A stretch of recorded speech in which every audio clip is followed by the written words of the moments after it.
I grew up hardcore Baptist. So this entire experience rocked all my religious beliefs and everything. I was always passionate, know that there was much more. And I'm still passionate in that Christian belief. What I want to do now, going forward, is this liberty, this daily getting rid of old bondages, to get that message out to my friends and family in a way that's going to be acceptable to them. That's my first question. How will I be able to do that? If I read the Bible now, it just opens, I read something different to what I read 20 years ago. When I read, I'm the way, the life, and the truth, I see it all in the sense of alliance. What you're talking about is you're at a different vibrational place, and so when you read it, you receive it differently. And it's the same with all of these people that you are wanting to assist in feeling better too. But you said the most important key words. You understand that if they're not asking, then your answer is annoying. Because whether they understand it or not, there is no law of assertion. So when you find something that you feel has set you free, you feel your connection with your inner being in a stronger way than you ever did before, and you try to explain it to someone that isn't asking for that, they will misunderstand your offering as something that is offense, and they will get defensive. And when they get defensive, you know what happens? They get disconnected from their own inner being. And so what we would like you to just ponder a little bit is, in the same way that your inner being called you through your path of least resistance to something that is meaningful and helpful, everyone else's inner being is doing the same. So when you live in your joy and you don't try to assert information, instead you let law of attraction bring those who are ready, then you have a much more satisfying experience, and so do they. Also, we'd like to say to you that we want you to hear this the way we mean it, so we have to set you up a little bit for it. We have only respect for all religion, because there is something for everyone wherever they are ready to receive. Esther said to us in the beginning, Abraham, why are they lying? And we said, if everyone were in exactly the same place, then only one teacher would ever be necessary. But people are in different places of understanding, and we do not mean by that, we do not mean to imply that we see ourselves as more evolved or more revered as teachers than any of those ministers in any of those churches. That is not what we mean. What we mean is law of attraction will bring everyone right to where they are vibrating. Maybe not right to where they are wanting to be, but right to where they are vibrating. That was the setup so that you will understand what we mean by this example. If you saw a little baby learning to walk and he kept falling down, you wouldn't say, get up, you little dummy. You would understand that he's finding his balance, and that's what so much of your early life does for you. In other words, so many people that find themselves in religions are there because their parents and their parents before and their parents before and their parents before were. It's easy to understand why, but there is value everywhere. And most of the value that comes, people want to talk about their children in school, and we like to interchange or exchange the word school with prison on a regular basis because they have so many similar characteristics. And religions are a little bit that way too. That's that bondage that you sort of feel, that other people expect you to accept the way that they are looking at things. But the thing about all of you is that as your life comes what feels like at you, it's really your point of attraction, and you are responding to it, it's easy to get into that place of thinking that it needed to be different to evoke a different response from you, when really what is happening in every phase of life is that there is the potential of it being a very strong step one moment. What humans misunderstand about what they call God, about what we call source, about what we call life, about what we call the universe, is humans, for the most part, especially those who are involved in religion and believe that they must stay right there. We don't want you to stay right here either. We want you to get out and do what you know to do. They, in a pretty regular basis, feel like they are under some obligation from before to be there. And this is the most important thing that they think that is a flawed premise. They think that God is perfect and complete, and that they are here as sinners and incomplete to prove their worthiness to something that has already got it all figured out. And instead, what is really going on is that humans are magnificent extensions of this source energy. And through their leading edge exposure to life, they're coming to new awarenesses and new desires, so that all of that, if you want to call it religion, must be moving forward. It's expanding.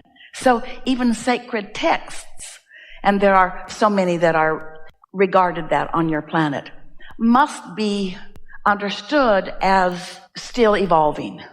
Why would anyone want to dig up some old text that was written for those who were living a very long time ago under very different conditions with very different contrasts that caused them to ask for very different things, and then try to make that the book by which they live their life, when every single one of them has an inner being within them who has moved forward every bit of expansion that they have experienced?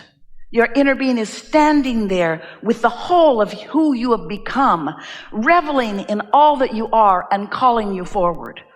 And we also want to say to you, a lot of people meet up with that inner being when they are in church, because they go, they feel reverence, they feel respect, they feel common love for the people around them, they get tuned in, they sing, they revel in the good things of life, they reach for good feeling thoughts, and they often find alignment. And in that alignment, they find connection to their inner being. So we'll go this far with you. You can meet your inner being in church, but you don't have to go to church to meet your inner being.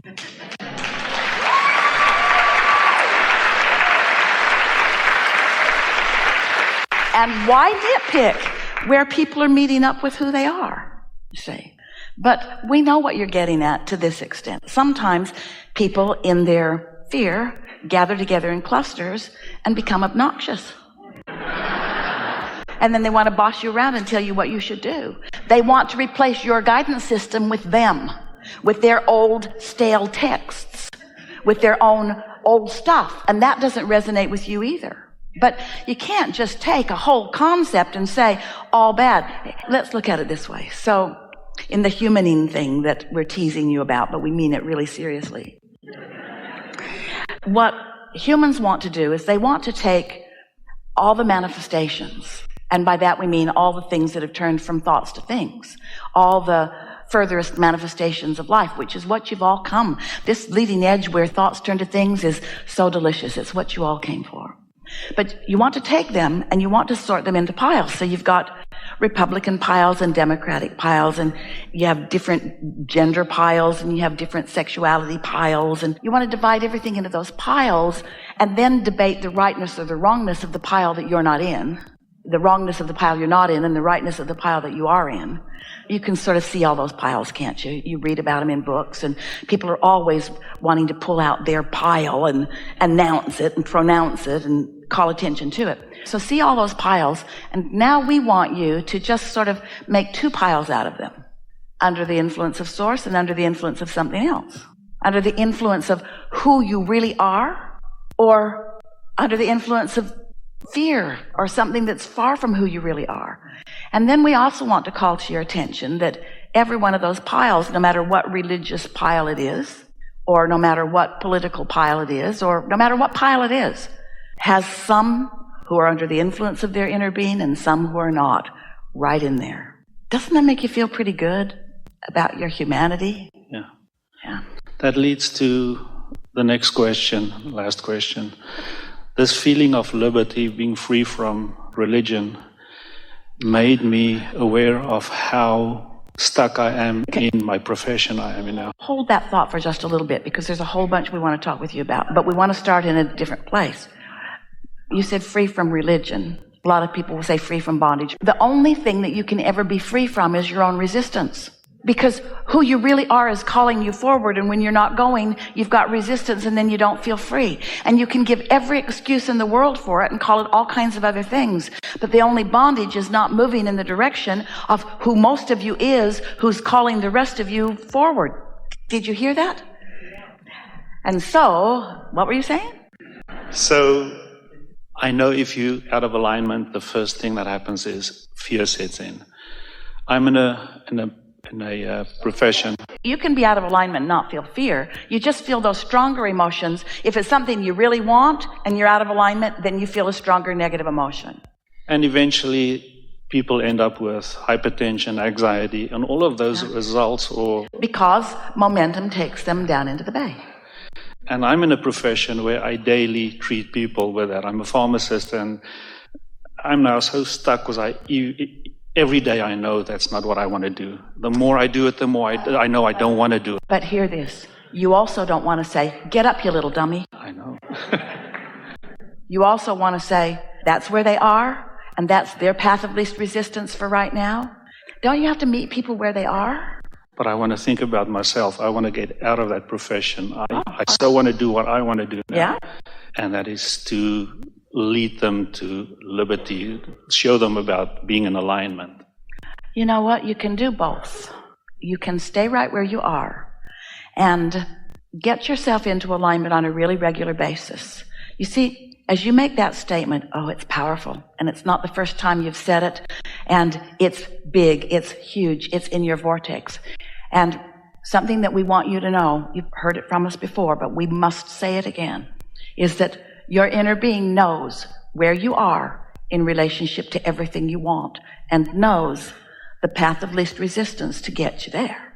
Knows your path of least resistance. Hear what that means. Your inner being knows all your limiting beliefs and all the thoughts that are in your way that are making it more difficult for you to get to where you want to go. But because your inner being knows where all of them are, your inner being can call you on your path of least resistance. Your inner being isn't saying, get rid of all the resistance and then we'll have a talk. And you don't want to say that to the people in your life either.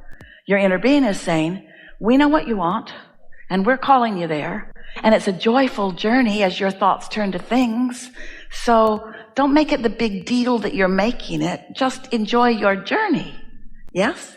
And then you'll be talking with the sky cap, and you'll be listening to him interacting with the people, and you'll see the light in his eyes and the smile on his lips and the upliftment that he offers, and you will say to him, I really love you.